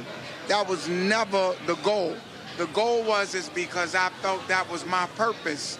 At a time when hip-hop wasn't even popular. Nobody thought it was going to be what it is now. Right. Nobody knew that this thing, I remember my mother was telling me, you really want to do this? I said, Mom, I think this is what I'm supposed to do because I created something in it. I'm the first, you know, and I enjoy it. She said, if it makes you happy, then you go ahead on and do it. And it's a beautiful thing for us to be happy, do what we do. We make people happy, and we're able to survive and get a good living, you know, and you know it's good that you're doing. You know it's nothing bad or toxic, you know what I mean? You know that when people leave, they feel better than when they came. There you go. That's the key, brother. Are there other folks who are doing what you're doing? Are they, I mean, do you have another crop? Do folks, it's sort of like, here's what I think. Tell me if I'm wrong. It's like, Kareem Abdul-Jabbar is the greatest scorer in NBA history. The greatest. How is it cats are not lined up to learn the sky hook? Are young cats saying, Dougie, teach me how to do what you do? Right. Are they doing that? You know, some of them secretly ask me, and I share it with them because I make sure that they know that whatever it is that you need, I want you to have it because, honestly speaking to me, Roland, I want somebody to be able to carry the baton, but at the same time, there has to be some integrity, you know, it has to be humility, because the way that a lot of artists are doing it now, you know, in some ways I understand it, but there's things that have been done before you that if you incorporate these things in what you're doing now, it'll give you more longevity. And I was telling them in there, longevity comes from humility, it comes from discipline, it comes from focus. I mean, this thing is not a simple task. No. I mean, you know, this is like, I got kids that come to my show that's 14, 16, 18. I'm doing a tour right now to HBCUs, and kids know who I am there, and it's a whole new generation. So, and it ain't based on my record, it's based on my reputation and my spirit. So I just think that as much as they want to learn, I'm willing to teach them. But if they don't, you know, you're going to hear about it because we ain't going to stop. See, the reason I say that, because, look, and I say, Lord, we've been together I don't know how many times. You ain't walking in with 30 people. Not at all. You got you, your voice, DJ. And I'm just simply saying, if I'm a next generation cat, right, I'll be saying like, hell, I can learn what Dougie doing. Right. I can do Dougie stuff for 30 years. When Dougie at the house in retirement, I can sit it. Finish it up. I'm just trying. I mean, it's crazy. But you know what happened too? It's like there's that humility thing. It's like you. It's like, say you could show somebody, a young cat trying to get in the game doing what you do. It has to be a certain level of humility, man. Like, I'm going to learn the craft. Yeah, man. Well, because I'm gonna tell you this: what you do or what I do, people think it's easy. Oh, yeah. Because we make it look that way. My wife tells me, she said, Roland, you gotta stop saying it's easy. You make it look easy. You gotta stop saying it's easy. Right, because you make it look like that. But the person, if they trying to do what you do, it ain't gonna be easy for them, bro. But the kids, I tell them, you gotta put the work in. And to me, that's the biggest thing that I tell people all the time. Don't think I ain't put the work in. I see so many cats, they want to jump on television. Right. And I go, okay, you can think you can do the comment. Van Jones talked about it. Van Jones said, people didn't realize in 2012, CNN made a conscious decision to take me off the air.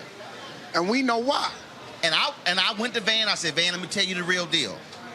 The white boys have decided they're going to take me off the air. I said, and they're throwing you on the air with no training. He was getting killed. I said, I'm going to teach you how to do this. Right. I said, one, they ain't going to have two black men fighting each other. I know what they're doing. I said, you the only one. I said, so you got to represent black folks, and I can't have you fail. Exactly. So after every debate night, I would coach him. Yo, do this, camera angles, learn this. And I remember he said, man, you sit at home, you think this stuff is easy. I said, no, this is work. And that's the thing I think people miss. A lot of work. And the other part is the love that you showed, even when a time when somebody was coming at you with something completely different. And that's what this whole conference right here is about, this whole summit is about. It's like, I always say iron sharpen iron and men sharpen men, you know? And here at this conference, black men can be honest with each other. They can show love towards each other. There don't have to be no jealousy and no envy. We can be competitive, but not in a way where we lose our moral or ethical, you know, fiber, man, to where we have to have some kind of respect for one another, and you wanted to see your brother win. That's right. You know, and that's something that... What, no hate? What? Oh, man, I can't... look, I was there 6 years.